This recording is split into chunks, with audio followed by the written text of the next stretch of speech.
Assalamualaikum warahmatullahi wabarakatuh. Kami dari kelompok 11 akan menyampaikan hasil presentasi kami yang yang tentang kontrol unit. Kami kelompok 11 beranggotakan M. Raffi Maulana dengan NIM 259, Martin Fizaldi dengan NIM 274, dan M. Wahyu Dwi Hidayat dengan NIM 243. Definisi kontrol unit. Kontrol unit kendali adalah salah satu bagian dari unit pemroses sentral yang bertugas untuk memberikan kendali terhadap operasi yang dilakukan oleh unit aritmatika dan logika. Keluaran dari unit kendali akan mengatur aktivitas bagian lainnya dari unit pemroses sentral. Tugas kontrol unit: mengatur dan mengendalikan alat-alat input dan output, mengambil instruksi-instruksi dari memori utama, mengambil data dari memori utama kalau diperlukan oleh proses, mengirim instruksi ke ALU bila ada perhitungan aritmatika atau perbandingan logika, mengawasi kerja, menyimpan hasil pemroses ke memori utama. Jenis-jenis kontrol unit. Single cycle CU. Proses di single cycle CU ini hanya terjadi dalam satu clock cycle, artinya setiap instruksi ada pada satu cycle. Maka dari itu tidak memerlukan state. Dengan demikian, fungsi boolean masing-masing kontrol line hanya merupakan fungsi dari opcode saja. Clock cycle harus mempunyai panjang yang sama untuk setiap jenis instruksi. Ada dua bagian pada unit kontrol ini, yaitu proses mendekode untuk mengkelompokkan menjadi 4 macam instruksi, yaitu gerbang N, dan pemberian sinyal kontrol berdasarkan jenis instruksinya, yaitu gerbang OR. Jenis-jenis kontrol unit yang kedua yaitu multi-cycle CU. Berbeda dengan unit kontrol yang single cycle, unit kontrol yang multi-cycle lebih memilih banyak fungsi dengan memperhatikan state dan opcode fungsi boolean, dan dari masing-masing output control line dapat ditentukan menjadi fungsi dari 10 buah input logic. Jadi akan terdapat banyak fungsi boolean dan masing-masing tidak sederhana. Pada cycle ini sinyal kontrol tidak lagi ditentukan dengan melihat pada bit-bit instruksinya. Bit-bit opcode memberitahukan operasi apa yang akan terlaksanakan. Kontrol unit, operasi mikro, kendali mikroprogramer, kendali prosesor. Operasi mikro. Operasi mikro merupakan operasi primitif tingkat rendah yang bertindak secara langsung pada sirkuit logika suatu komputer. Operasi mikro berfungsi: 1. Membuka atau menutup suatu gerbang gate dari sebuah register ke sebuah bus, mentransfer data sepanjang bus, memberi inisial sinyal-sinyal kendali seperti read, write, shift, clear, and set. 4. Mengirimkan sinyal-sinyal waktu. 5. Menunggu sejumlah periode waktu tertentu, menguji bit-bit dalam sebuah register. Kendali prosesor. Prosesor sering disebut sebagai otak dan pusat pengendali komputer yang didukung oleh komponen lainnya. Prosesor adalah sebuah IC yang mengontrol keseluruhan jalannya sebuah sistem komputer dan digunakan sebagai pusat atau otak dari komputer yang berfungsi untuk melakukan perhitungan dan menjalankan tugas. Bagian dari prosesor yang terpenting terbagi menjadi 3, yaitu arithmetic logic atau ALU, control unit CU, memory unit MU. Kendali mikroprogramer untuk menggenerasi signal kontrol dengan cara membaca dan mengeluarkan atau mengalirkan mikroinstruksi terbagi menjadi 2, yaitu kontrol vertikal. Jenis implementasi di mana signal kontrol dikode ke dalam pada bit, kemudian digunakan setelah dikode. Kontrol horizontal, kontrol di mana setiap bit kontrol mengatur satu operasi gate atau mesin.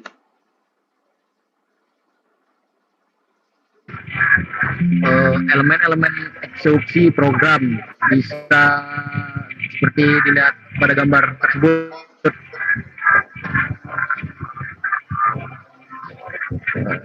Selanjutnya siklus patch. Contoh siklus patch yaitu saat awal PC berisi 1100 100. memindahkan alamat ke MAR. Bus alamat mengandung alamat yang disimpan di MAR. Unit kontrol mengeluarkan perintah read pada kontrol bus, hasil muncul di bus data dan disalin ke MBR. Untuk menyiapkan instruksi berikutnya, PC dinaikkan 1. Langkah terakhir adalah memindahkan isi MBR ke IR. Dengan demikian, siklus fetch sederhana sebenarnya terdiri atas 3 langkah dan 4 operasi mikro. Secara simbiolik dapat ditulis SBB T1 MAR PC, 2 MBR memori PC plus I, T3 IR MBR. T1, T2, dan T3 merupakan unit waktu yang berdurasi sama dan berurutan. Urutan event siklus fetch bisa dilihat seperti pada gambar ini ya. A beginning, B first step, C second step, dan 3 D third step. Siklus fetch tak langsung. Operasi mikro sederhana untuk siklus fetch tidak langsung yaitu T1 MAR IR alamat, T2 MBR memori, 3 IR alamat, MBR alamat. Bidang alamat instruksi dipindahkan ke MAR. Bidang alamat tersebut digunakan untuk mengambil alamat operan. Alamat IR diperbaharui oleh MBR sedemikian SHG berisi alamat langsung, bukannya alamat tak langsung. Siklus interupsi. Di akhir siklus eksekusi akan terjadi pengujian apakah ada interupsi. Bila ada interupsi, maka terjadilah siklus interupsi. Contoh operasi mikro siklus interupsi sederhana. T1 MBR PC, T2 MAR alamat underscore simpan, PC alamat underscore rutin, T3 memori MBR, isi PC ditransfer ke MBR. MAR kemudian dimuati oleh alamat isi PC yang akan disimpan. PC akan dimuati awal routing pengolahan interupsi, menyimpan MBR yang berisi isi PC yang lama ke dalam memori. Siklus interupsi bisa dilihat seperti pada gambar ini. Selanjutnya kontrol prosesor. Definisi fungsional dari tentang apa yang dilakukan oleh unit kontrol adalah pengurutan unit kontrol menyebabkan prosesor menuju sejumlah operasi mikro dalam urutan yang benar berdasarkan pada program yang sedang dieksekusi. Eksekusi unit kontrol menyebabkan setiap operasi mikro dilakukan. Cara unit kontrol beroperasi yaitu dengan menggunakan sinyal-sinyal kontrol.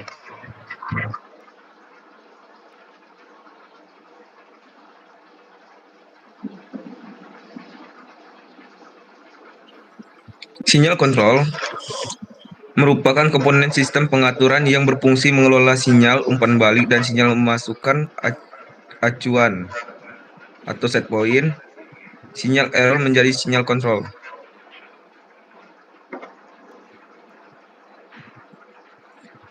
Input unit kontrol mempunyai beberapa input diantaranya 1. Clock berfungsi untuk sinkronisasi operasi antar komponen.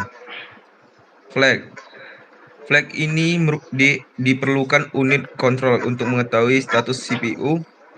Flag di-set halus sebagai hasil dari suatu operasi. Misalnya overflow flag di-set 1 bila hasil komputasi melampaui panjang register tempat flag disimpan.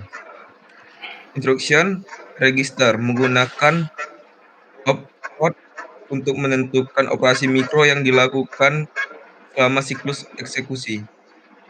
Sinyal kontrol dari bus kontrol memberi jalur ke unit kontrol untuk sinyal-sinyal tertentu, seperti sinyal interrupt dan sinyal acknowledgement. Output sinyal kontrol. Sinyal kontrol di dalam CPU atau kontrol sinyal with CPU. Unit kontrol terdiri dari 2 macam sinyal, yaitu sinyal yang dapat mengaktifkan fungsi ALU yang spesifik, sinyal yang menyebabkan perpindahan data antar register. Sinyal kontrol ke bus kontrol juga terdiri atas 2 sinyal, yaitu sinyal kontrol ke memori, sinyal kontrol ke modul I/O. Implementasi unit kontrol atau hardwired. Implementasi ini menggunakan pendekatan berbasis hardware untuk menghasilkan sinyal kontrol, yaitu melalui sirkuit yang terdiri dari counter, decoder, dan sejumlah gerbang logika, logik gates. Pendekatan ini lebih cepat dan lebih hemat daya daripada microprogrammed control unit, tapi fleksibilitasnya lebih rendah. Ini contoh gambar yang dari kelompok kami hadirkan. Implementasi unit kontrol microprogrammed. Dalam implementasi inisial, kontrol dihasilkan melalui program yang menerjemahkan instruksi yang menghasilkan sinyal kontrol disebut mikroprogram. Dan mikroprogram ini disimpan dalam unit memori. Khususnya disebut control store atau control memory. Microprogrammed control unit memiliki kecepatan yang lebih rendah daripada mode hardwired karena harus memproses instruksi-instruksi yang berada di dalam control store, tapi lebih fleksibel sehingga lebih mudah dalam mengeksekusikan instruksi yang lebih rumit. Cukup sekian dari kelompok kami, kurang dan lebihnya dimohon maafkan. Assalamualaikum warahmatullahi wabarakatuh.